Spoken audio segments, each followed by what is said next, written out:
देखो, अपन ने 11th के अंदर सेल खत्म करने के बाद में अपन ने सेल साइकिल पढ़ा था, और सेल साइकिल के बाद में अब अपन जो चैप्टर अपन ने स्टार्ट करा था वो कौन सा है? Bio molecule. ठीक है। तो बायो मॉलिक्यूल के लिए हमने कुछ बातें करी थी, जैसे कि हमने ये बोले थे ऐसे मॉलिक्यूल जो ऑर्गेनिक मॉलिक्यूल, लिविंग मॉलिक्यूल के बारे में अपन ने बात करी थी, जो कि हमारी बॉडी के अंदर हमारा कंपोजिशन करने का क्या करते हैं? काम करते हैं। वैसे ही हमने एक चीज ये समझी थी कि जैसे इसके अंदर हमने ये समझा था कि जैसे मान लो ये सेल है, इस सेल के अंदर हमने ये सीखा कि ये इसका क्या है? न्यूक्लियस। न्यूक्लियस के अंदर क्या प्रेजेंट होता है? इसका डीएनए। और डीएनए जो होता है, अगर अपन क्रोमोसोम की अपन बात करते हैं तो क्रोमोसोम सिर्फ और सिर्फ हमारे को किस समय पे दिखाई देता है? सेल डिवीजन के टाइम पे। सेल डिवीजन का मतलब समझते हो? हमने एक पढ़ा था कैरियोकाइनेसिस और एक अपन ने पढ़ा था साइटोकाइनेसिस।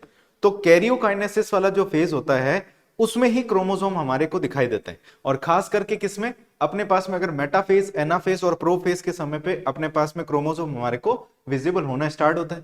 तो हमने ये सीखा था कि जैसे मान लो कि ये हमारे पास में न्यूक्लियस है, न्यूक्लियस के अंदर अगर अपन ये बात करते हैं तो डीएनए जो प्रेजेंट रहता है वो किस फॉर्म में रहता है? क्रोमोसोम के अंदर रहता है।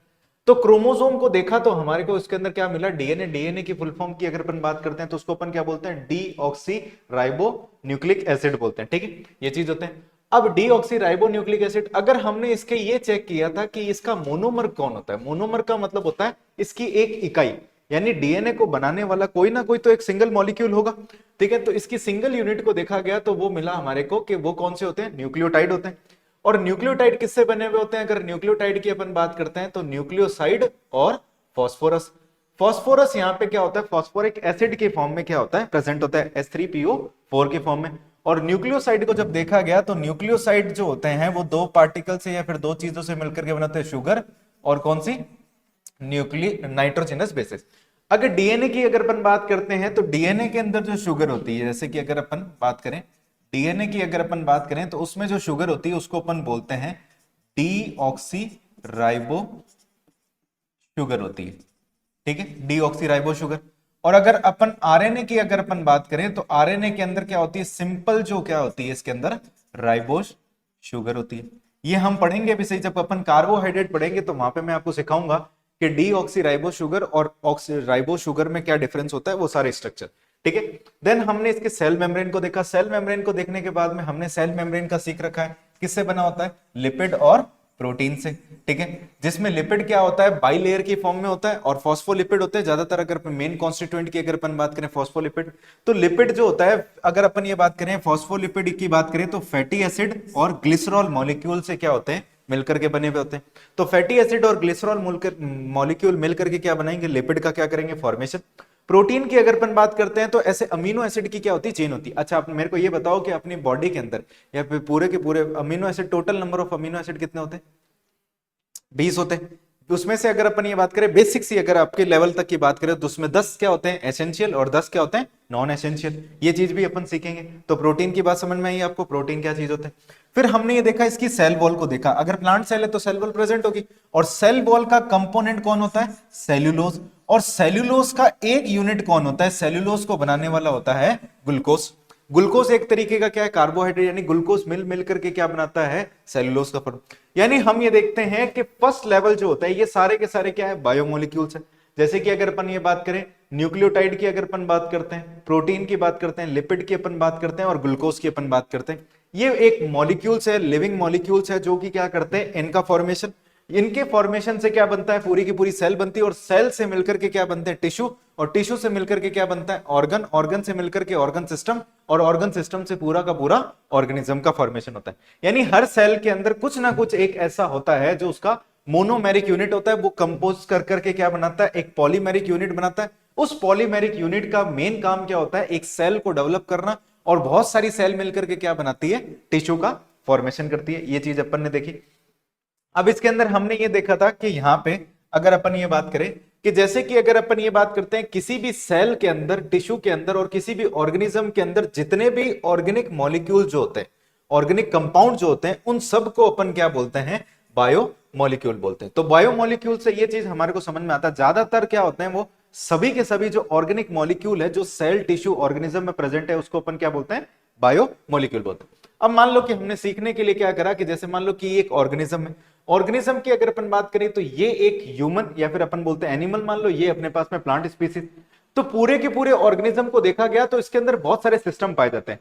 अगर अपन अपनी बात करते हैं तो हमारे पास में nervous system, endocrine system, respiratory system, excretory system, circulatory system, reproductive system, immunological system, ठीक है ना, और भी बहुत सारे सिस्टम्स हमारे पास में होते हैं, ठीक है ना।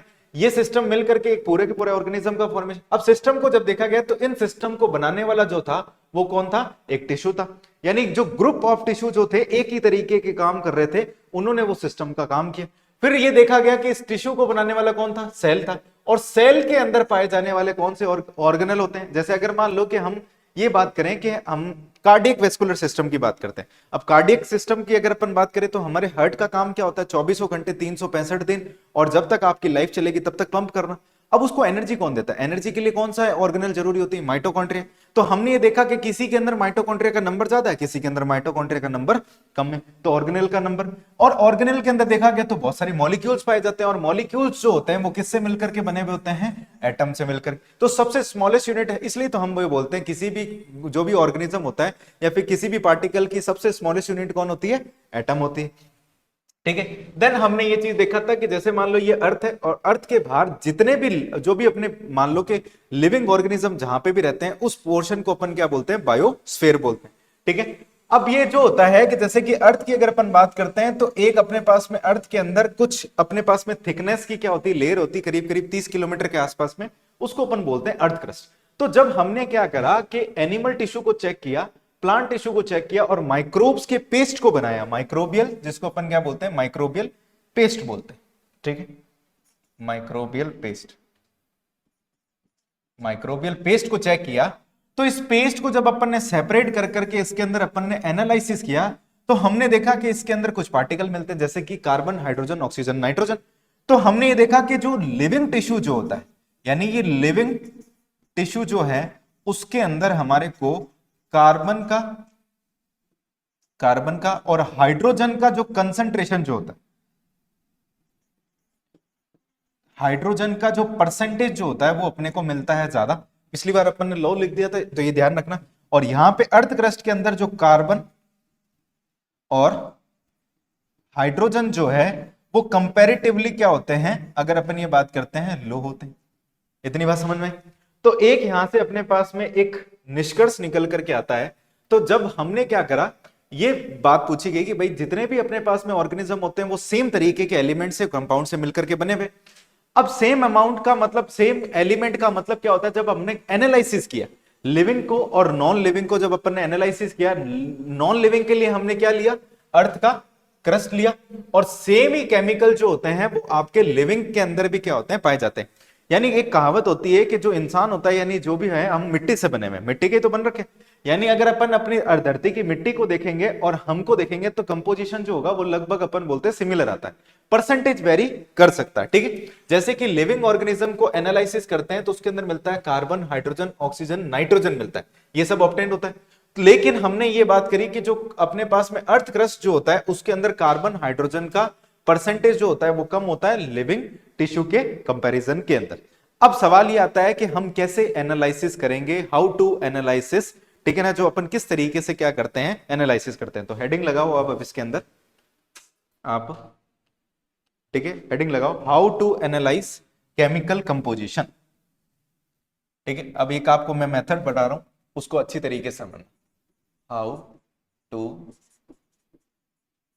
Analysis chemical composition, how to analysis chemical composition.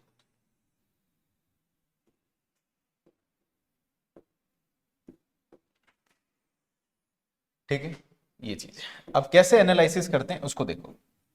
मान लो कि हमने क्या करा, ये हमारे पास में लीवर है, ठीक है, ये लीवर है, और या तो हम क्या करते हैं, जैसे मान लो कि यहां पे ये एक अपने पास में लीव है, ठीक। अगर अपन इस लीवर की अगर अपन बात करें तो ये हमारे पास में एक किसका पार्ट है, एनिमल टिश्यू का पार्ट है। और लीफ की अगर अपन बात करें तो ये किसका पार्ट है, प्लांट टिश्यू का। अब हमने क्या करा, ठीक है। इस एनिमल टिश्यू और प्लांट टिश्यू की अगर अपन बात करते हैं, हमने इसका एक छोटा सा टुकड़ा लिया। जैसे मान लो कि मैं आपको सिखाने के लिए किसी की भी पार्ट कर लो, इसकी बात करो या इसकी बात करो, तो हमने क्या करा, इसका एक पीस लिया। इस पीस को हमने क्या करा, एक अपने पास में क्या होता है इस तरीके का, ऐसे आपने ओखली देखी होगी, ठीक है, ये ऐसे मोर्टार और पेस्टल होता है, ओखली समझते हो, कूटने के लिए पीसने के लिए होती। तो वैसे ही क्या होता है, इसके अंदर हमने क्या करा, एक ओखली के अंदर इसको डाला, और यहाँ पे हमारे पास में क्या है, ये मोर्टार और पेस्टल है, मतलब जिससे हम कूटेंगे। तो इस पीस को अपन ने क्या करा कि इस पीस को हमने इसके अंदर डाला। अब ये पीस क्या है, एक तरीके का सेमी सॉलिड या फिर सॉफ्ट पार्ट है, इसको अपन पीसेंगे तो ढंग से ग्राइंड हो नहीं पाएगा। अब हमने क्या करा, इसको कूटने के लिए हमने ऊपर से इसके अंदर एक एसिड डाला, ठीक है ना, इसकी सॉल्युबिलिटी के लिए, इसको अच्छी तरीके से पीसने के लिए, उसको अपन बोलते हैं ट्राइक्लोरो एसिटिक एसिड। ठीक है भाई, इतनी बात समझ में आई। ट्राइक्लोरो एसिटिक एसिड डाला। अब ट्राइक्लोरो एसिटिक एसिड का फॉर्मूला क्या होता है, CCl3COH, ये ट्राइक्लोरो एसिटिक एसिड डाल। इतनी बात समझ में आई। तो हमने मोर्टार और पेस्टल जो होते हैं, यानी इसको अपन क्या बोलते हैं, अगर अपन ये बात करें, मोर्टार और पेस्टल, इसमें हमने क्या करा, इसकी ग्राइंडिंग करना स्टार्ट करा, ग्राइंडिंग करा। तो ग्राइंड करने के बाद में, मान लो कि इसको ग्राइंड करने के बाद में हमने क्या करा, एक टेस्ट ट्यूब ली, ठीक है, ये इस तरीके से एक टेस्ट ट्यूब ली, और इस पूरे के पूरे मटेरियल को अपन ने क्या करा, इसके अंदर डाल दिया, ठीक है। अब इस मटेरियल की अगर अपन बात करें तो इसमें क्या क्या चीजें प्रेजेंट है वो आप सोच के बताओ। एक इसके पास में क्या होगा, एसिड, और दूसरा क्या होगा, ये लिविंग टिश्यू के फ्रेगमेंट, ठीक है, हमने डाला।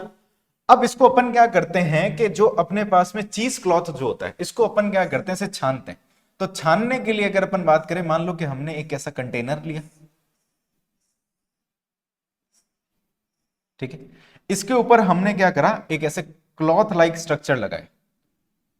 ये हमने क्या करा, ऐसे एक जो चीज क्लॉथ लिया। आप चीज क्लॉथ को ऐसे ऐसे मान सकते। अच्छा, आपने वो एक प्रोसेस देख रखा होगा, हम क्या करते हैं, योगर्ट या फिर दही को अपन क्या करते हैं, कभी कभार दही को अपन एक सूती कपड़े के अंदर डालते हैं और उसको अपन ऐसे टाइट बांधते हैं। तो जो चीज मान लो कि उसमें जो घुलनशील है, पानी में जो घुलनशील है वो नीचे आ जाती है, और जो पानी में नहीं घुलती वो क्या हो जाती है, ऊपर आ जाती। तो सेम इसी तरीके से होगा, यहाँ पे चीज क्लॉथ है, हमारे पास में क्लॉथ है। तो जो मान लो कि अपन ये बात करते हैं कि ऊपर कौन रहेगा, इसके अंदर है क्या क्या चीज, अगर अपन ये बात करते हैं, इसके अंदर हमारे पास में एसिड है, प्लस इसके पास में हमारे पास में क्या है, लिविंग टिश्यू है। और लिविंग टिश्यू की अगर अपन बात करें तो इसके अंदर बायोमोलिक्यूल्स हो सकते हैं, जिसको अपन ने क्या करा है, पीस दिया। अब जब अपन इसको क्या करेंगे, यहां पे इसके ऊपर डालेंगे, तो कुछ पार्टिकल जो होंगे वो ऊपर रह जाएंगे, ऐसे, बात समझ में आई। अब जो पार्टिकल इसके ऊपर रह गए हैं, इन पार्टिकल्स को अपन क्या बोलेंगे, ये पार्टिकल ऊपर इसलिए रहे क्योंकि ये इस एसिड में घुले नहीं थे, ठीक है। तो ऐसे पार्टिकल जो इस एसिड में नहीं घुलते, उसको अपन क्या बोलते हैं, एसिड इनसॉल्युबल बोलते हैं। बात समझ में आई। तो ये कौन से हो गए अपने पास में, एसिड इनसॉल्युबल हो गए, ठीक है, इतनी बात समझ में आ गई। अब जो लोग अगर मान लो कि इससे फिल्टर होकर के यहां पे जो अपने पास में फिल्टर होकर के नीचे बैठ जाएंगे, तो यहां पे जिनका फिल्ट्रेशन हो जाएगा, ठीक है, फिल्ट्रेशन हो जाएंगे, तो ये यहां पे रहेंगे अपने पास में। अब ये जो फिल्टर हुए हैं, तो कुल मिलाकर के इसको पार किया है, तो ये एसिड में घुल रखे होंगे, तभी तो इन्होंने पार किया। तो ये जो पूल होगा या फिर इस तरीके के एलिमेंट को अपन क्या बोलेंगे, एसिड सॉल्युबल बोलेंगे, ठीक है। तो इस पार्ट को अपन फिल्ट्रेट भी बोलते हैं, जो फिल्टर हो चुका है, ठीक है। एसिड सॉल्युबल जो पूल जो होता है या फिर एसिड सॉल्युबल सब्सटेंस होता है, उसको अपन एक और नाम से जानते हैं, उसको अपन क्या बोलते हैं, फिल्ट्रेट। और ये जो है, इसको अपन बचा हुआ पार्ट बोलते हैं। बचा हुआ पार्ट का मतलब समझते हो क्या होता है, रिटेंट। रिटेंट का मतलब ये होता है जो बच गया है, ठीक है ना, तो ये रिटेंटेड। क्या इतनी बात समझ में आई आपको, ठीक है, बचा हुआ, ठीक है, जो बचा हुआ जो भाग है, उसको अपन पार्ट को अपन क्या बोलते हैं, रिटेंटेड। इससे हमारे को यह समझ में आया कि लिविंग टिश्यू के अंदर दो प्रकार के हमारे पास में सब्सटेंस पाए जाते हैं। एक होता है जो एसिड में घुलने वाले होते हैं, और एक जो होते हैं एसिड में घुलने नहीं वाले होते हैं, ठीक है। इसको चल, तो ये समझ में आया। तो दो तरीके के हमारे पास में लिविंग टिश्यू। अब अगर मान लो कि यहाँ पे प्लांट को लेते हैं, तो प्लांट के अंदर भी सेम यही चीज होता, एसिड सॉल्युबल और एसिड इनसॉल्युबल। अब सवाल देखो क्या पूछा जाता है कि अपने से सवाल एसिड सॉल्युबल कैसे निकाला, एसिड इनसॉल्युबल कैसे निकाला, ये नहीं पूछा जाता। अपने से ये पूछा जाता है कि एसिड सॉल्युबल में आपको क्या क्या मिलेगा और एसिड इनसॉल्युबल में आपको क्या क्या चीजें मिलेगी। ठीक है, तो अगर अपन एसिड सॉल्युबल पूल की अगर अपन बात करते हैं तो उसमें हमारे को मिलते हैं जो मोनोमेरिक यूनिट जो होती है। मोनोमेरिक का मतलब क्या होता है? अमीनो एसिड, न्यूक्लियोटाइड, और अगर अपन ये बात करते हैं कार्बोहाइड्रेट, ये सब चीजें जो होती है हमारे को मिलती है, जैसे कि मोनो मोनो सैकेराइड वगैरह। तो अगर एसिड सॉल्युबल पूल की अगर अपन बात करें, ठीक है, यहां पे सबसे पहले एसिड सॉल्युबल की बात करें तो इसमें हमारे को मिलता है अमाइनो एसिड, ठीक है, न्यूक्लियोटाइड, मोनो और डाइसैकेराइड। डाइसैकेराइड का मतलब होता है शुगर, ठीक है। और जब हमने एसिड इनसॉल्युबल पूल को देखा, एसिड इनसॉल्युबल में अपन बोलते हैं मेनली जो पॉलीमर जो होते हैं, मेनली पॉलीमर्स प्रेजेंट। तो आप लोग मेरे को बताओ कि अमीनो एसिड के पॉलीमर को क्या बोलेंगे अपन? प्रोटीन। न्यूक्लियोटाइड के पॉलीमर को क्या बोलेंगे अपन? Nucleic acid. तो यहां पे कौन कौन आएगा अगर अपन ये बात करते हैं? प्रोटीन आएगा। तो प्रोटीन एक्चुअली पॉलीमर किसका है? Polymer of amino acid. फिर nucleic acid, nucleic acid polymer किसका है? पॉलीमर ऑफ न्यूक्लियोटाइड, ठीक है भाई, पॉलीमर ऑफ न्यूक्लियोटाइड। और जो कार्बोहाइड्रेट जो होते हैं, यानी जो अगर मोनोसेकेराइड है या फिर अपन कार्बोहाइड्रेट का जो पॉलीमर होता है, जैसे उसको अपन क्या बोलते हैं? पॉलीसेकेराइड बोलते हैं, ठीक है। तो बहुत सारे मोनोसेकेराइड मिलकर के पॉलीसेकेराइड बनाते हैं, तो इसमें आता है पॉलीसेकेराइड्स आते हैं, ठीक है भाई, पॉलीसेकेराइड। पॉलीसेकेराइड भी क्या होता है? पॉलीमर होता है किसका? अपने पास में सेकेराइड्स का, ठीक है भाई। ये सारे के सारे क्या है? पॉलीमर है। इतनी बात समझ में आएगी आपको क्या चीज रहता है?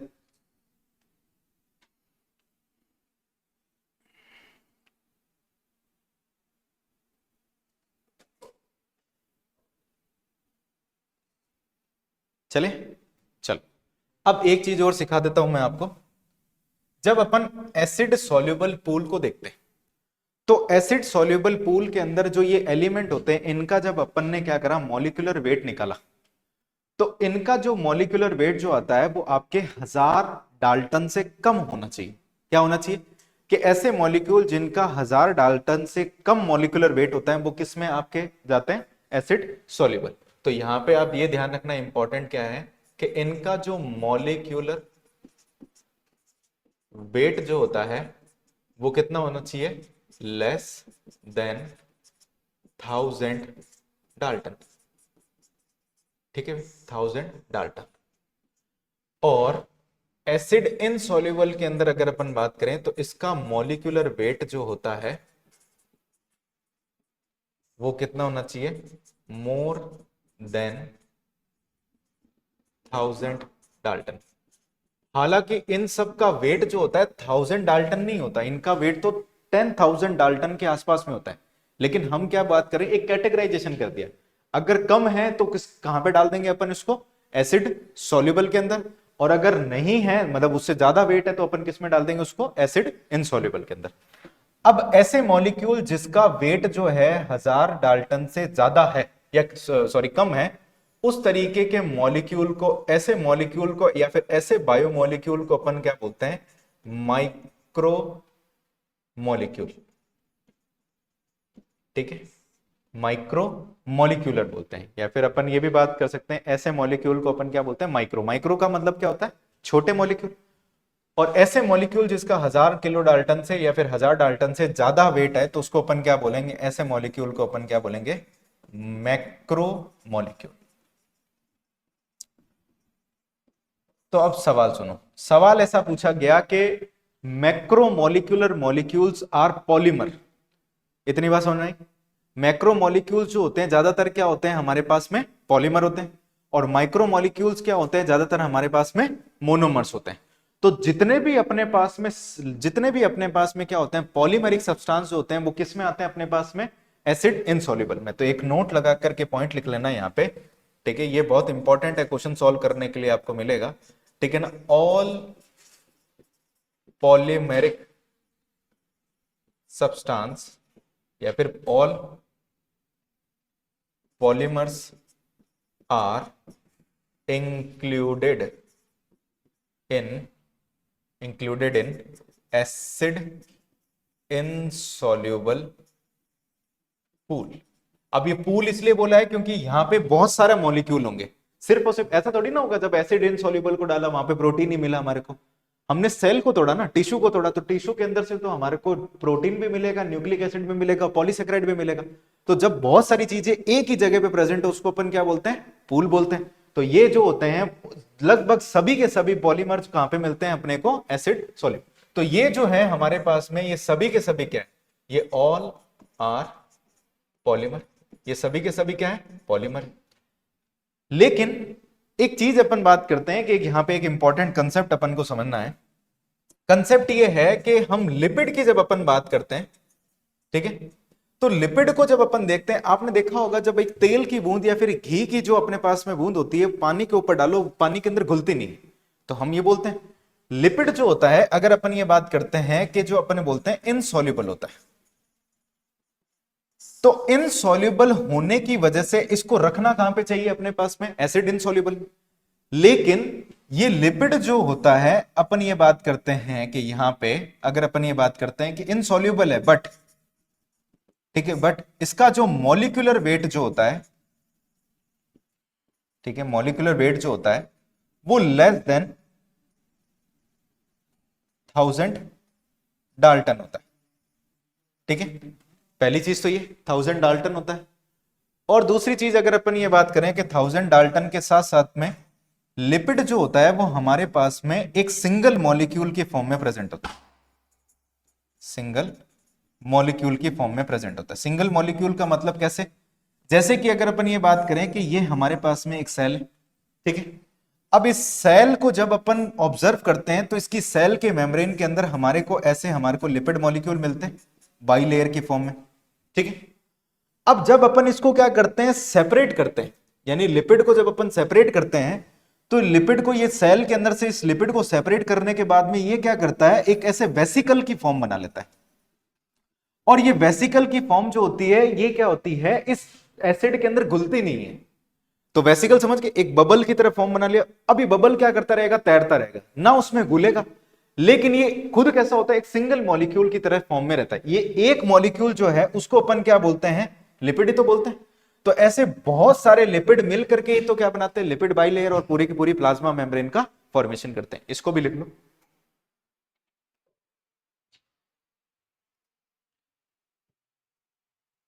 ठीक है, इतनी बात समझ में आ गई।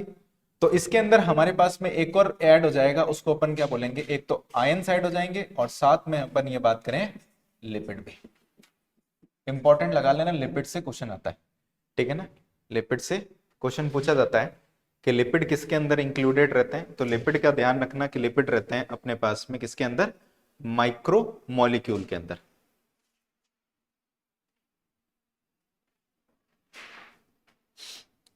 तो एक एनसीईआरटी की लाइन है, एनसीईआरटी ये बोलता है कि lipid is not strictly macromolecule. क्या बोलता है, lipid is not strictly macromolecule. क्यों, क्योंकि उसका वेट जो होता है वो लेस देन 800 डाल्टन से क्या होता है, कम होता है। इतनी बात समझ में आ गई। तो ये भी चीज लिख लेना है यहाँ पे। तो लिपिड जो है मैक्रोमोलिक्यूल में नहीं आता, तो यहाँ पे lipid is not strictly macro molecule. क्यों नहीं है ये macromolecule, because it's molecular weight less than 800 Dalton. ये लाइन कई बार क्वेश्चन में पूछ रखी है आपसे, नीट के अंदर कई बार क्वेश्चन में पूछ रखा है कि लिपिड किसके अंदर आता है, इस लाइन का मतलब बता दो। ये सब चीजें जो है आपको ध्यान रखना है।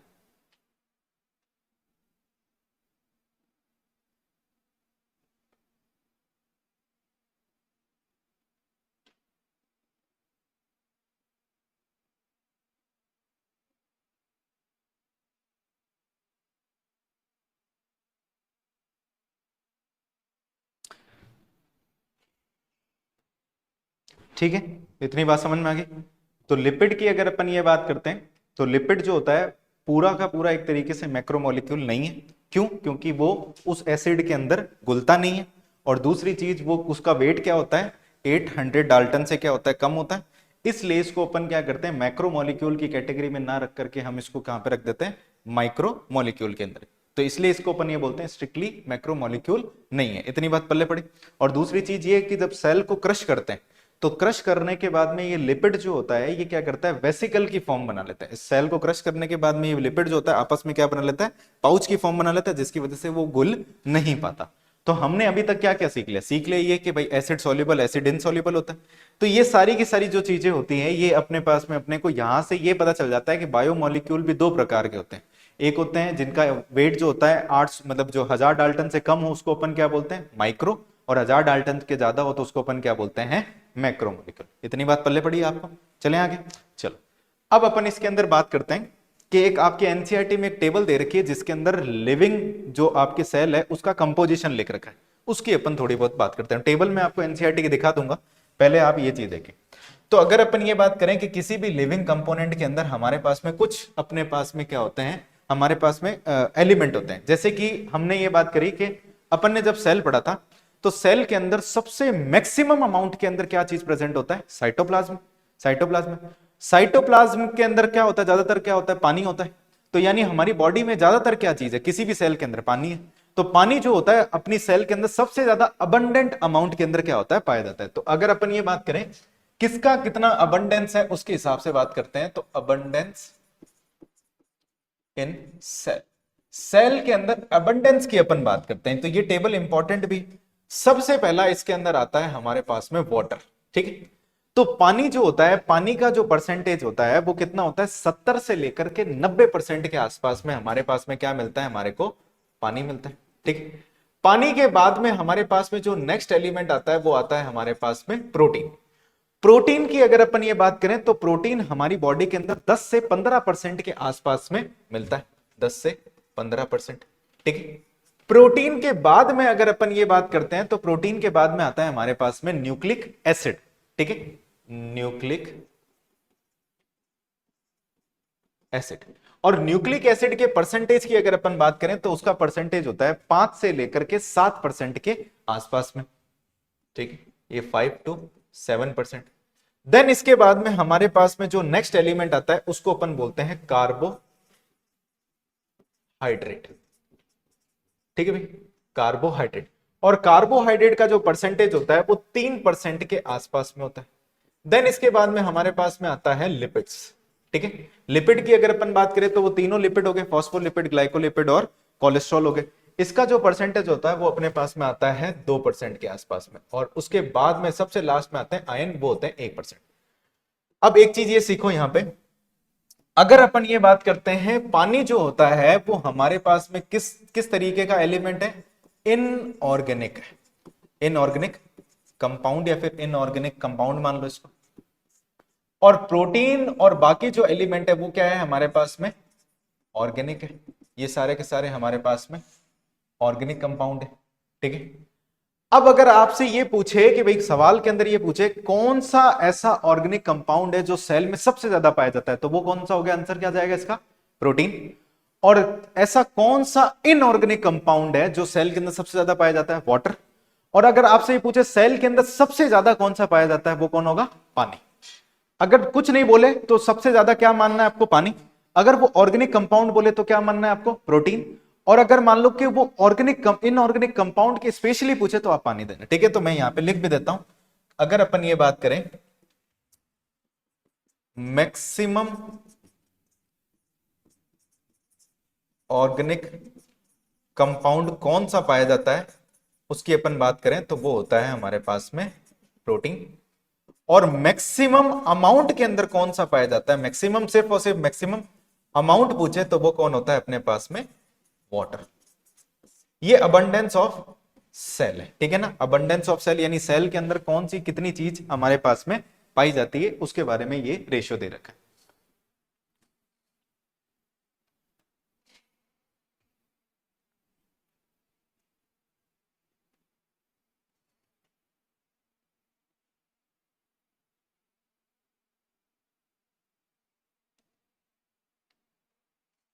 चले। अब ये तो हमने पीछे जो सीखा, जो अपन ने वो केमिकल कंपोजिशन सीखा। अब अपने को एनालिसिस करना सीखना है कि कैसे हम इनऑर्गेनिक कंपाउंड या फिर इनऑर्गेनिक सब्सटेंस का कैसे अपन एनालिसिस करते हैं। तो यहीं एक छोटी सी हेडिंग लगा लेते हैं अपन, ठीक है, यहीं पे ऐसे हेडिंग लगा दूसरे, एनालिसिस ऑफ इनऑर्गेनिक सब्सटेंस और कंपाउंड, कैसे एनालिसिस करेंगे, ठीक है। अब एनालिसिस करने के लिए मान लो कि आपको सिखाने के लिए ये एक हमारे पास में लीफ है, ठीक है, ये लीफ है। अब लीफ को जब अपन क्या करते हैं, सबसे पहले इसका अपन क्या करते हैं, एक वेट लेते हैं, ठीक है। इसका अपन ने क्या करा, सबसे पहले इसके अंदर हमने क्या करा, इसका ड्राई वेट लिया, ठीक है, ड्राई वेट लिया। अब ड्राई वेट लेने का पर्पस क्या है, ड्राई वेट लेने का पर्पस ये है कि इसके बाद में हम क्या करेंगे, इसके अंदर हमने डायरेक्ट इसका वेट लिया, पहले इसका वेट लिया, उसके बाद में हम क्या करेंगे, इसको एक हॉट एयर ओवन नाम से एक अपने पास में मशीन होती है, उसमें हम इसको रखते हैं। उसमें रखने के बाद में क्या होता है, इसके अंदर धीरे धीरे से क्या हो जाता है, इसके अंदर से पानी सारा का सारा इवेपोरेट हो जाता है, पानी वाष्प बन जाता है। अब इसको फिर हम क्या करते हैं, जला देते हैं। जलाने से क्या होता है कि जितने भी लिविंग कंपोनेंट होंगे, जितना भी ऑर्गेनिक कंपाउंड होगा, वो सारा का सारा CO2 के अंदर कन्वर्ट हो गया, और जो बचेगा हमारे पास में वो लास्ट में क्या बचेगा, ऐश बचेगा। ऐश का मतलब समझते हो क्या होता है, राख, ठीक है। तो हम करते क्या, इसके अंदर ये जो ड्राई वेट के बाद में इसके अंदर से क्या होता है कि ये जैसे मान लो ये हमारे पास में लीफ है, ठीक है, इसमें से क्या होता है, इवेपोरेट हो जाता है पानी। इवेपोरेशन किसका हो गया, वाटर का, ठीक है। वाटर के इवेपोरेशन के साथ साथ में हम ये बोलते हैं कि यहां से क्या होता है, इसको बर्न करने से होगा क्या, यहां से अपन ये बात करते हैं CO2 भी अपने पास में, जो बर्निंग से क्या होगा, कार्बन जो होगा CO2 की फॉर्म में बाहर निकल जाएगा अपने पास में। तो इवेपोरेशन के साथ साथ में यहां पे क्या निकल गया, पानी भी बाहर निकल गया। अब इसको अपन ने क्या करा, बर्न करा। तो बर्न करने के बाद में जो हमारे पास में लास्ट में जो बचेगा, उसको अपन ने क्या करते हैं, ऐसे एक पेट्री डिश जो होती है उसमें रख लेते हैं। उसमें हमारे को जो भी चीज मिलती है, ये जैसे मान लो इसको अपन बोलते हैं ऐश, ठीक है, राख, ठीक है। तो ये जो अपने पास में ऐश जो होता है, ये एक तरीके का क्या है, इनऑर्गेनिक सब्सटेंस है, ठीक है। इसका अपन क्या करते हैं, इसके अंदर एलिमेंट को अपन क्या करते हैं, एलिमेंटल एनालिसिस करते हैं, ठीक है भाई, एलिमेंटल एनालिसिस करते हैं। इतनी बात समझ में आएगी, इसको भी बना लो। चलिए, अब ये जो अपने पास में हमारे को ये जो ऐश मिला है, इसके अंदर अपन क्या करेंगे, एलिमेंट का एनालिसिस करते हैं। अब इस एलिमेंट को एनालिसिस करने के बाद में हम इसको कंपेयर करते हैं अर्थ क्रस्ट से। अर्थ क्रस्ट हमारे पास में क्या था, नॉन लिविंग एक स्ट्रक्चर था। अब एक चीज और सीखो इसके अंदर, जैसे कि अपन ड्राई वेट से इसके अंदर जो अपन, जैसे ये लीफ जो होती है, इसको अपन क्या करते हैं, सबसे पहले अगर अपन ये बात करते हैं, इसका अपन क्या करते हैं, एक वेट वेट लेते हैं, ठीक है ना। अब वेट वेट का मतलब क्या होता है, इसके अंदर हमारे पास में पानी भी है, मोस्टली अगर अपन ये बात करें पानी है। तो इस वेट, अगर मान लो कि इस लीफ का जो वेट है वो हमारे पास में शुरुआती जो वेट है वो कितना आया, 10 ग्राम आया मान लो, ठीक है, 10 ग्राम आया। अब इसको अपन ने क्या करा, ड्राई करा। ड्राई करने से होगा क्या, इसका पानी निकल जाएगा, इवेपोरेट हो जाएगा, ये सूख जाएगी पत्ती। इसके बाद में जो इसका वेट आएगा उसको अपन क्या बोलेंगे, ड्राई वेट बोलेंगे। और ये ड्राई वेट को अगर मान लो कि सिखाने के लिए कितना आया अपने पास में, 4 ग्राम आया, ठीक है। तो इनमें से पानी कितना था, इसके अंदर से पानी कितना निकला, अगर करे 6 ग्राम के आसपास में, यानी पानी निकल गया। जलाने के बाद में हमारे को सिर्फ और सिर्फ क्या मिलेगा, इसके अंदर ऐश मिलेगा। इसका अपन को क्या करना है, एनालिसिस करना है, ठीक है। एनालिसिस करने के बाद में हमको ये समझ में आया कि जो अर्थ की क्रस्ट है, यानी किसकी बात कर रहे हैं अपन, सॉइल की बात कर रहे हैं, यानी हम अपनी मिट्टी की अपन बात कर रहे हैं।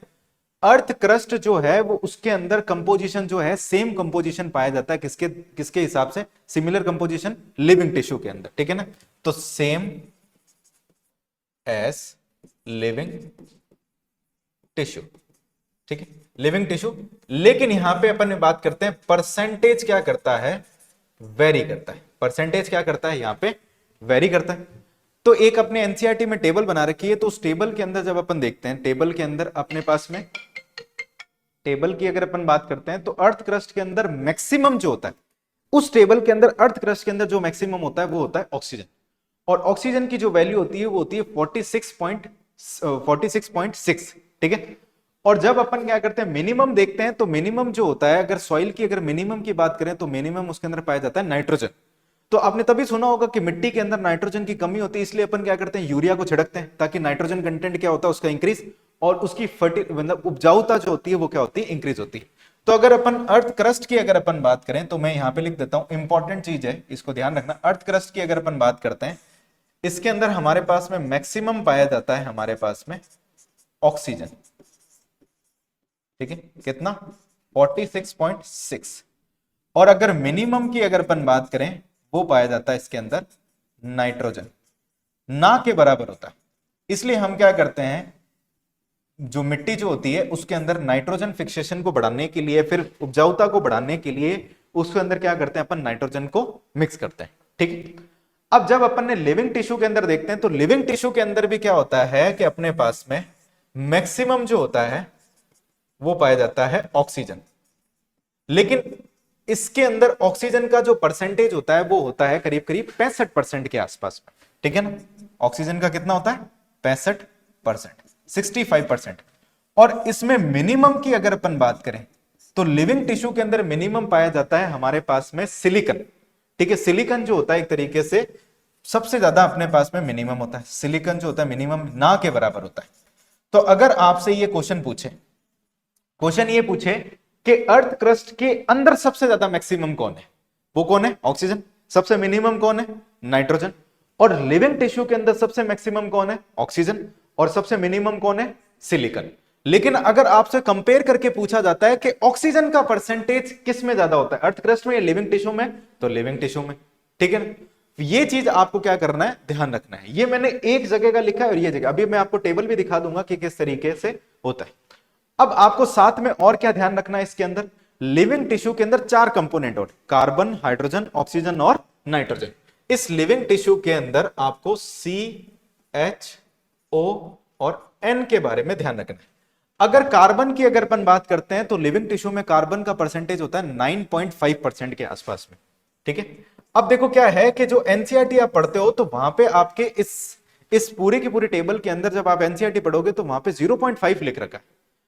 लेकिन जब 0.5 लिख रखा है, तो उसके नीचे एक बुक का रेफरेंस दे रखा है, जो राव साहब की एक बुक है। तो जब मान लो कि अपन उस बुक के अंदर देखते हैं, तो बुक के अंदर रेफरेंस के अंदर क्या होता है कि ये परसेंटेज लिख रखा है उसके अंदर 9.5, लेकिन एनसीईआरटी में क्या लिख दिया उसने, 0.5। तो 0.5 समझ में आया। तो उसने क्या करा, जब लिखते वक्त क्या करा, उसने मिस्टेक कर दी। तो आपको याद क्या रखना है, 9.5 को याद रखना, 0.5 को चेक चेंज कर करके। क्योंकि अगर मान लो क्वेश्चन आया और क्वेश्चन आने के बाद में अगर मान लो कि आप क्या करते हो, क्लेम करते हो एनसीईआरटी में तो 0.5 है, लेकिन वो जिस बुक से लिख रखा है उस बुक के अंदर क्या ले रखा है, आपके 9.5। ये चीज ध्यान रखिए आपको। अब हाइड्रोजन की परसेंटेज की अगर अपन बात करें, तो हाइड्रोजन का परसेंटेज होता है 18.5%। कितना होता है, 18.5। ये कितना होता है, 9.5। ऑक्सीजन का अभी अपन ने पढ़ाई है, ऑक्सीजन का कितना परसेंट होता है अपने पास में, 65%, ठीक है। नाइट्रोजन की जब अपन बात करते हैं, तो नाइट्रोजन का जो परसेंटेज होता है वो होता है 3.3%, 3.3% के आसपास में होता है। तो ये टेबल में लिख रखा है, लेकिन मैंने आपको टेबल को क्या कर दिया, थोड़ा सिंप्लीफाई कर दिया।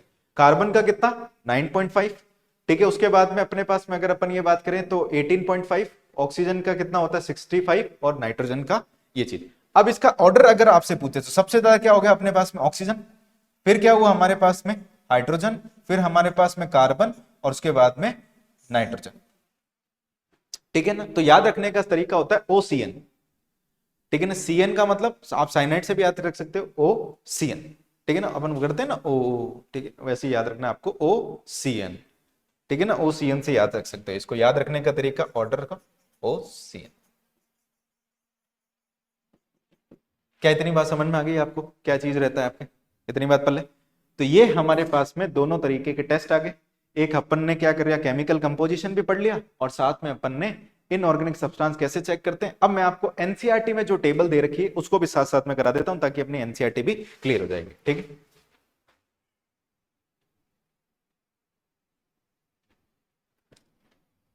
ये देखो, ये अपनी एनसीईआरटी है, ठीक है।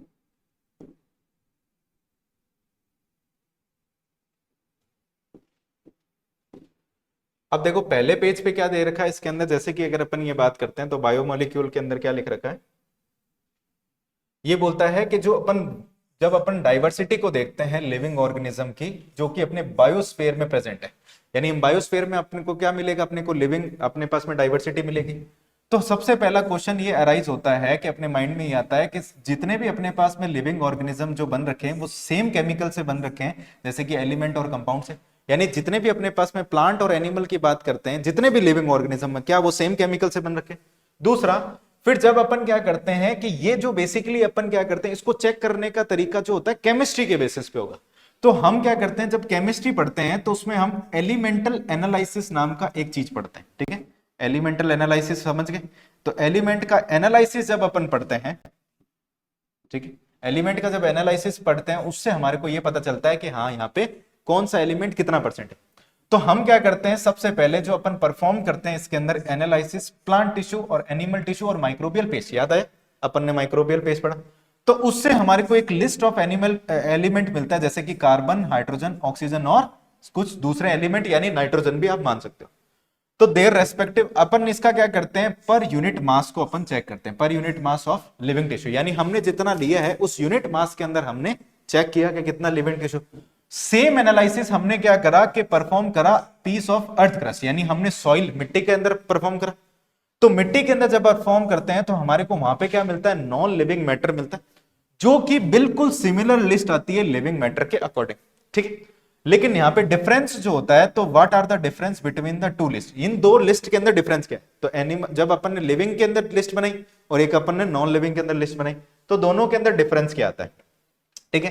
तो डिफरेंस की जब अपन बात करते हैं तो डिफरेंस के अंदर क्या आता है हमारे पास में, तो हम क्या करते हैं एब्सोल्यूट टर्म, यानी कोई ज्यादा डिफरेंस नहीं है यहाँ पे, जो अपने को ज्यादा डिफरेंस नहीं मिलता, लेकिन ये बोलते हैं कि all the element present in the sample of earth crust are also present in the sample of living tissue, यानी जो आपके सैंपल लिविंग जो टिश्यू के अंदर जो अपने पास में एलिमेंट मिलते हैं वही सेम एलिमेंट कहां पे मिलते हैं, अर्थ क्रस्ट, या वाइस वर्सा भी बोल सकते हो, जो अर्थ क्रस्ट में मिलता है वही। तो हम तो बाद में आए, धरती तो पहले आई, तो हम जो कंपैरिजन करेंगे किसके साथ करेंगे, पहले उसके साथ ही करेंगे। यानी हमारे जो उत्पत्ति हो रखी है उसमें जो एलिमेंट आए हैं वो कहां से आए हैं, इसी में। जैसे कि एक सिंपल सी अगर अपन बात करें, हमारे दांत के अंदर जो कैल्शियम पाया जाता है वो ये उस समय का कैल्शियम है जब धरती बनी थी, जिस समय पे कैल्शियम प्रोड्यूस हुआ था, तो ये चीज है।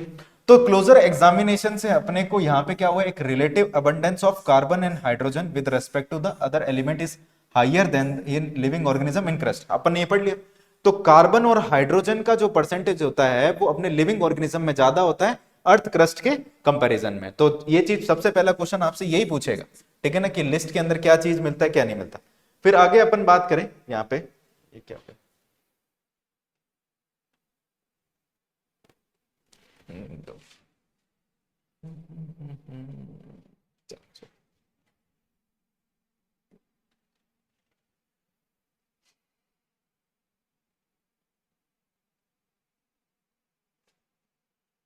ठीक है। अब इसको देखो आगे, ये बोलता है सेकंड पार्ट के अंदर कि आप किस तरीके से एनालिसिस करोगे, इसको एनालिसिस की बात कर रहे हैं, ठीक है।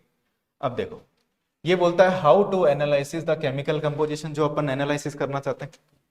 तो ये बोलता है कि we can continue asking the same way, ये सेम वे के अंदर आगे अपन बात करता है। तो ये बोलता है कि what type of organic compound found in the living organism, कुल मिलाकर के इसको ढूंढना क्या है, ऑर्गेनिक कंपाउंड को ढूंढना है।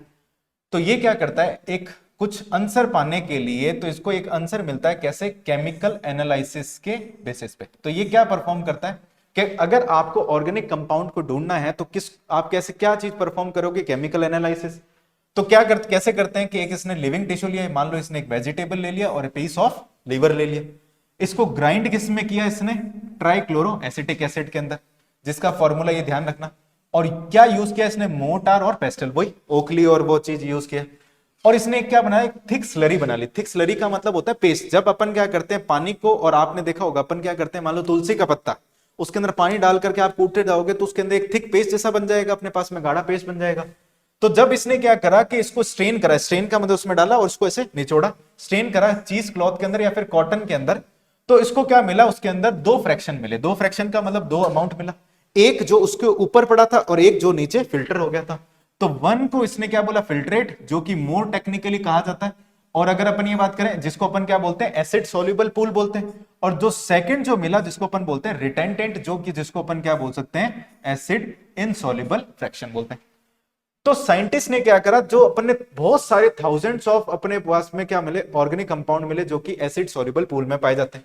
तो सवाल ये पूछा जाता है कि एसिड सॉल्युबल पूल के अंदर ठीक है ना अपने पास में ज्यादातर क्या मिलते हैं अपने को ऑर्गेनिक कंपाउंड मिलते हैं। ठीक है, ये चीज बात समझ में आ गई होगी।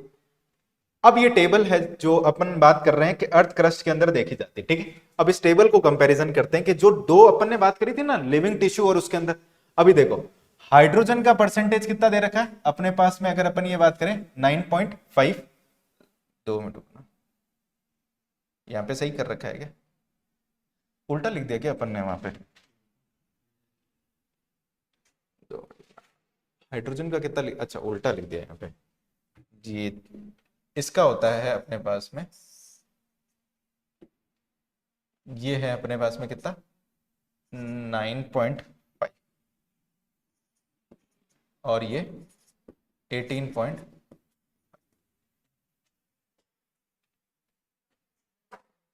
ठीक है, देखो तो ह्यूमन बॉडी के अंदर हाइड्रोजन की अगर अपन बात करते हैं तो वो कितना है हमारे पास में 9.5।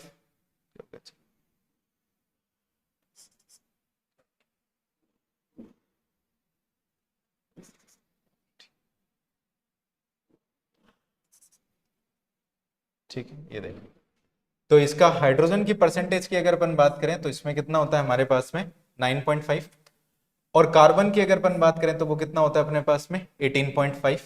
वही ऑक्सीजन की अगर अपन बात करते हैं तो कितना होता है 16.5, और अगर नाइट्रोजन की अगर अपन बात करें तो वो कितना होता है हमारे पास में 33.3।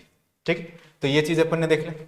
यहाँ पे हाइड्रोजन की अगर अपन बात करते हैं तो कितना होता है 0.14 होता है, यहाँ पे 0.03। ये आप ध्यान रखना कि जब अपन एटमॉस्फेरिक प्रेशर निकालते हैं तो उस समय पे अपन ये यूज करते हैं 0.03 को अपन यूज करते हैं। ठीक है, ऑक्सीजन का कितना होता है 46, नाइट्रोजन कम होता है, बहुत ज्यादा कम होता है ना के बराबर, और इसमें देखो मिनिमम क्या होता है यहाँ पे सिलिकॉन होता है, लेकिन सिलिकॉन यहाँ पे अर्थ के अंदर कितना है हमारे पास में 27.7 है। ठीक है, अब देखो यहाँ पे एक चीज ये भी बोलता है कि यहाँ पे अब ये बोलता है कि जब अपन हायर क्लास के अंदर, ठीक है हायर क्लास के अंदर अपन एक चीज अपन एनालाइज, ये जो चीज है अपन जो अपन ने पढ़ी है ये अपन हायर क्लास के अंदर सीखते हैं कि लिविंग टिश्यू का सैंपल अपन क्या करते हैं उसको एनालिसिस करते हैं, उसमें कितना पर्टिकुलर अपने पास में ऑर्गेनिक कंपाउंड है। ठीक है, अब यहाँ पे जो अपन ने टेक्निक यूज करते हैं, जैसे टेक्निक का इधर नाम नहीं दे रखा, इसके अंदर अपन कौन से यूज करते हैं एश एनालिसिस टेक्निक का क्या करते हैं अपन इस्तेमाल करते हैं। ठीक है, एश एनालिसिस टेक्निक होती है, तो इससे अपन प्योरीफाई करते हैं, प्योरीफाई करने के बाद में अपन इसके अंदर से क्या ढूंढ लेते हैं कि कौन सा क्या सिस्टम अपने पास में प्रेजेंट रहता है। अब यहाँ पे अपने पास में ये जो लाइन है यहां से देखो, तो जितने भी अपने पास में कार्बन कंपाउंड है जो कि अपने को लिविंग टिश्यू से मिलते हैं उन सबको अपन क्या बोलते हैं बायोमोलिक्यूल। जितने भी अपने पास में कार्बनिक कंपाउंड है जो लिविंग टिश्यू से मिलते हैं उसको अपन क्या बोलते हैं बायोमोलिक्यूल। और लिविंग ऑर्गेनिज्म के पास में इनऑर्गेनिक एलिमेंट भी प्रेजेंट होते हैं, कंपाउंड भी इसके पास में प्रेजेंट होते हैं। तो इसके अंदर स्लाइट अपन क्या होता है डिफरेंट बट डिस्ट्रक्टिव एक्सपेरिमेंट जो अपन क्या करते हैं यहाँ पे अलग अलग तरीके के एक्सपेरिमेंट करते हैं। सबसे पहले अपन क्या करते हैं एक लिविंग टिश्यू लेते हैं जिसका अपन एक वेट लेते हैं, जैसे कि मान लो अपन ने लीफ ले लिया या फिर अपन ने लीवर ले लिया, जिसको अपन क्या बोलते हैं वेट वेट, याद है। फिर उसको अपन क्या करते हैं ड्राई करते हैं, ड्राई का मतलब क्या होता है इसमें से जितना भी पानी है उसको इवेपोरेट कर देते हैं, और जो रिमेनिंग मटेरियल जो होता है उसका अपन क्या करते हैं ड्राई वेट लेते हैं। अब इस टिश्यू को अपन क्या करते हैं पूरी तरीके से बर्न करते हैं, बर्न करने के बाद में जितना भी कार्बन कंपाउंड है वो ऑक्सीडाइज होकर के गैसियस CO2 में और वाटर वेपर में चला जाएगा और सारा का सारा रिमूव हो जाएगा। तो कुल मिलाकर के ये ध्यान रखना कि जब अपन उसको बर्न करते हैं तो कार्बन कंपाउंड का क्या हो जाता है ऑक्सीडेशन, और वो किस में कन्वर्ट हो जाता है गैसियस CO2 और वेपर के अंदर, जिसको बाद में जो बचता है उसको अपन क्या बोलते हैं ऐश बोलते हैं। और ऐश के अंदर हमारे पास में इनऑर्गेनिक एलिमेंट कंटेन होते हैं जैसे कि कैल्शियम मैग्नीशियम, ठीक है ये सब, और इनऑर्गेनिक कंपाउंड जैसे कि सल्फेट हो गया फॉस्फेट हो गया, ये सब भी क्या होता है हमारे को एसिड सॉल्युबल पूल के अंदर फ्रैक्शन के अंदर दिखाई देते हैं। तो एक चीज ये ध्यान रखना एसिड सॉल्युबल पूल के अंदर हमारे को और क्या क्या चीजें मिलती है, आयंस के साथ साथ में अगर आयंस की अपन बात करें तो हमारे को कैल्शियम मिलता है मैग्नीशियम मिलता है और सल्फेट आयन मिलता है फॉस्फेट आयन मिलता है, ये सारी चीजें अपने को यहाँ पे ऑब्जर्व होती है। ठीक है, साथ ही साथ में अगर अपन यहाँ पे देखते हैं कि यहाँ पे देखो, ये देखो यहाँ पे, तो एलिमेंटल एनालिसिस से हमारे को एलिमेंट का कंपोजिशन मिल जाता है कि लिविंग टिश्यू के अंदर, जैसे कि हाइड्रोजन, ऑक्सीजन, क्लोरीन, कार्बन, ये जैसे एक टेबल बना रखी है, इसके अंदर भी आप ध्यान रखना।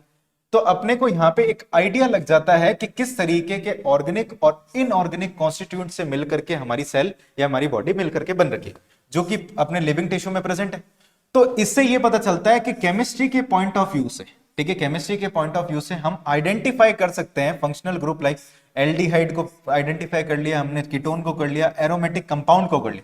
लेकिन बायोलॉजिकल पॉइंट ऑफ व्यू से सिर्फ और सिर्फ अपन क्या करते हैं, उसको क्लासिफाई कर सकते हैं अमीनो एसिड, न्यूक्लियोटाइड बेस और फैटी एसिड के अंदर। यानी बायोलॉजिकल बेसिस पे अपन सिर्फ क्लासिफिकेशन कर सकते हैं, लेकिन उसको आइडेंटिफाई करने के लिए आपको क्या आनी चाहिए, केमिस्ट्री आनी चाहिए, केमिस्ट्री के बेसिस पे, ठीक है। उसके बाद में अपना ये दूसरा पोर्शन चालू हो जाता है। अब अपन अपने चलते हैं वापस से इस टॉपिक पे। यहां पे अपन ने ये कार्बन कितना था, अपन ने यहां पे लिखा था है 18.5 ही था ना, और ये 9.5, ठीक है, मैंने उल्टा लिख दिया। इतनी बात समझ में आ गई, एनसीईआरटी आपको मैंने पढ़ा दी, और ये चीज अब आपको जाकर के घर जाकर के एक बार रिवाइज कर लेना, जो सारी चीजें आपको समझ में आ जाएगी। अब अपन करते हैं बाकी नेक्स्ट क्लास के अंदर।